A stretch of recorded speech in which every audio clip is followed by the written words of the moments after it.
That would be me. Look who we're hanging with. Ryan O'Halloran. Jason David Frank. Humberto Ramos. Please do not change channel.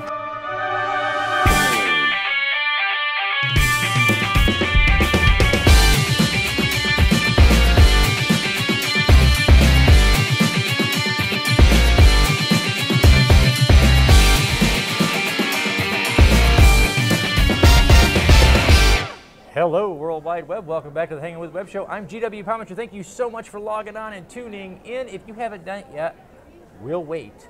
Subscribe. I don't think we should wait any longer.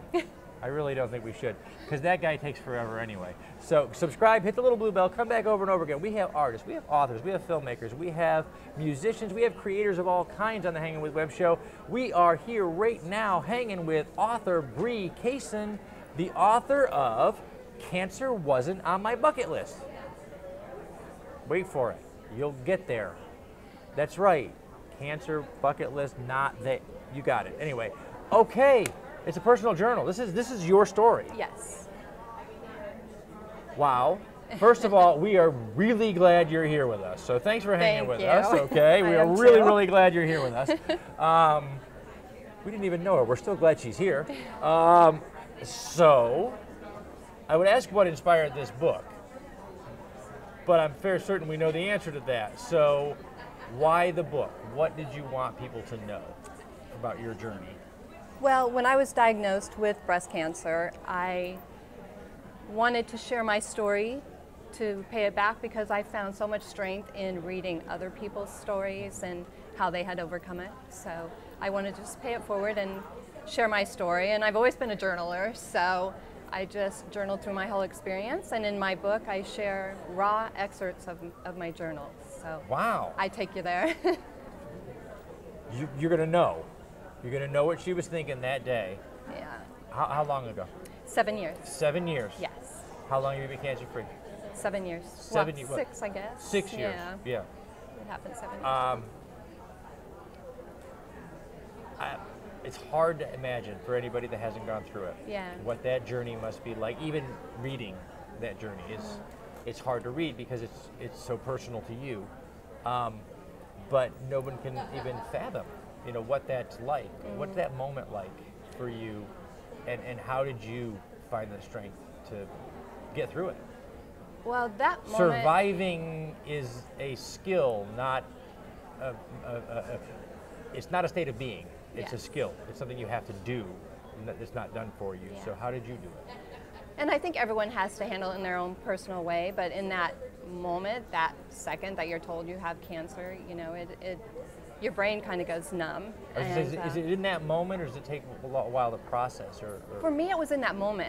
In fact, I got in my car to drive home. You just got punched in the gut. And I had to pull over. Wow.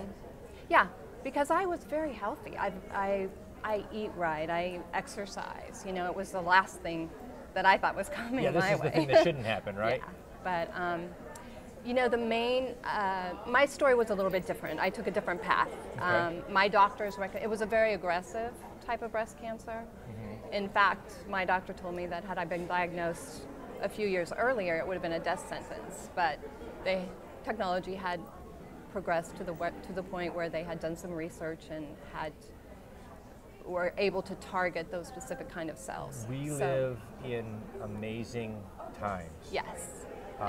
My mom had ovarian cancer, uterine cancer. I was about 7 at the time. I didn't even know what was going on. She's still with us today, and she's still feisty and ornery. And that's all I'm saying. Yeah. It's YouTube. I know she can see this. And back then, it was. I mean, I was. You didn't know if Mom was going to be there, in a little while. It affects everyone around you, the people that love you as well. And today is an amazing time to live, because more and more and more, and we hope through positive messages like this, more and more and more will survive and will be here with us. Well, the main message that I share in my book is I took a bit of a different path, because I refused chemotherapy, and I utilized integrative medicine, which combines traditional medicine with alternative therapies. Okay. So I did refuse to do the chemotherapy, but I did everything I could do to boost my immune system. So instead of, I did my research. I wouldn't just recommend saying no to chemo unless you do your research, and everyone has to make their own decision on it. But for me, I just came to the conclusion that it would do more harm than good for me. So, and it worked out. Wow. I ask this question all the time, but in your case, I think it's a particularly poignant question. I always ask our writers how our readers respond. But in your case, I know because you're sharing a very personal story that readers are going to share theirs. Yes. So, Happens. what are you hearing from readers? Cancer. Are you doing what you set out to do with your book? Yes, and my whole purpose for writing this book was to just hopefully inspire people to take control of their own body and what happens to it, and to ask questions and think outside the box instead of just following along the hamster wheel of what you're told. Well, I think so many of us get caught in the human animal is evolved so far societally that we found the hamster wheel. We can do what we do every day, and we don't have to worry about what other people do. And so if I break, it's a doctor's job to fix me, and if my car breaks, it's a mechanic's job to fix it. And I can write my books, and this guy can make his movies, and the idea of holism in your life is kind of, we've niched ourselves. As a result of that, I think people don't know themselves and their bodies and what they can take and what they can't take. Exactly. And but nobody knows your body as well as you do. You really know what hurts and what aches and what pains, and boy do you. And you got to listen to those messages. Yes. And that's an important message to share. And you were able to do it very successfully. That's why I wrote my book. I just wanted to share my journey and how, I'm very specific about the alternative methods I did. This is your first book? Yes. This is the first time you put pen to paper and decided to do this? Okay. Yes. And so welcome to the authors community. Thank you. But I think we serve ramen noodles 3 times a day, just saying. That's why I'm here. There you go. But I think there is growing awareness in the medical community of alternative methods for holistic methods of healing. Whether it's individually or professionally, there's an evolution about things. Yeah. And we started with no chemistry, just the more holistic methods. Then we knew the chemistry, but we didn't know the chemistry of our former methods. And as we learned the chemistry of our former methods, we learned to incorporate it. Yeah. And in that evolution, again, it's an amazing time to be alive. So we're on the internet.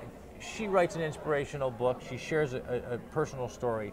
I don't mind telling everybody out there, you see a lot of stuff in the news, in the media, in the newspaper, everything else. You see all the bad stuff, because that's what, if it bleeds, it leads.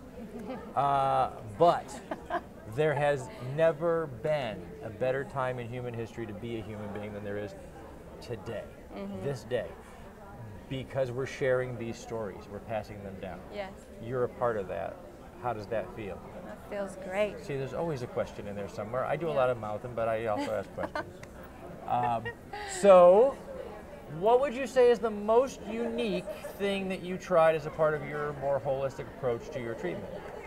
What would stand out in someone else's mind and they'd go, what? She did what? Well, I don't know if I would say unique, but the most prominent thing I did was denounce my sugar habit. I stopped eating any refined sugar. Oh, I don't know. I think I might die. I did. I'm not sure. Acupuncture, Acupuncture, okay. infrared saunas. What is an infrared Reiki sauna? therapy. It is a sauna that uses, oh man, you're really pushing it now. What is an infrared sauna? It uses infrared rays instead of just dry heat, and it has very healing properties. Wow. Gave up sugar. Yeah. Lost 15 pounds in 2 weeks.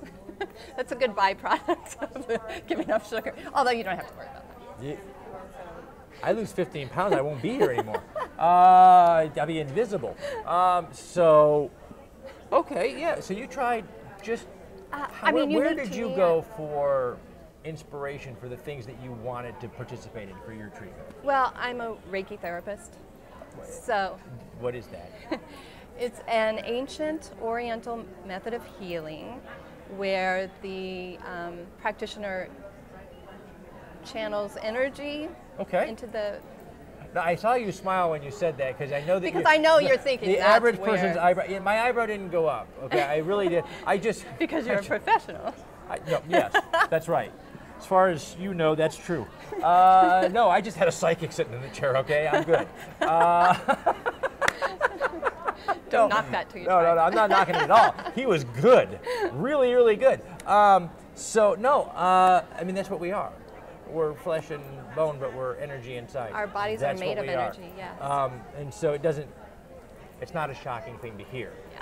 I can tell by your expression that that's not always the case, that it is sometimes a very shocking thing to hear. Yeah, they go, okay. Okay, so but what I'm sorry, yeah, just to finish answering your question. I was just going to continue my question. So we're going to do this. This is going to, we have a thing here now. I'm sorry. We're like this. They're laughing on the internet. We're having fun. Go, no, please. What the Reiki treatment does is it rebalances the energy and restores it where it has been disrupted by disease or injury. Okay. So it really is sort of a cognitive healing process. It's you know, that energy that has been disrupted, once it's reestablished, can assist in the healing process. Yeah. I like that. I'm on board. You're going to go try it. I know you are. I'm not going to lie. It sounds cool. I don't want cancer, but that sounds cool. Oh, it can just boost your immunity for. I'm good with that. Because if I catch a cold, I'm down for a week. I tell people all the time, I remember being, it wasn't that long ago. Shut up. I remember being young enough so that, you know, you got a cold and you went to work and 8 hours later you felt fine. That was not yesterday. It was more like a while ago. Yesterday, if I got a cold, I wouldn't be here today. Yeah. All right, folks, that's all the time we have right now. So we are going to say thank you to our partners and our friends at Asylum Convention Entertainment Services. Heather Reed and Brian Wensloff, you're doing an amazing job for us. Space Coast Comics, Jake Estrada, David Grace, thank you so much for all you do. Off the Chain Radio with author Yvonne Mason. Krypton Radio, Famous Faces and Funnies, Rick Shea and his team do so much to help us out. Something Unique Magazine, our very, very first partner on the internet. These are the people who share these videos all over the World Wide Web. We certainly hope you will be one of those people too. Share this video, share these creators with everyone you know, like everybody. Homeless people, share it with everybody you run into on the street. We want people to buy these books and enjoy this art. We have been hanging with Bree Kayson, the author of Cancer Wasn't on My Bucket List, but she's got a whole bunch of cool stuff that was, so check out the book. Remember, guys, come back over and over again, subscribe, log on, tune in, see who we're hanging with next.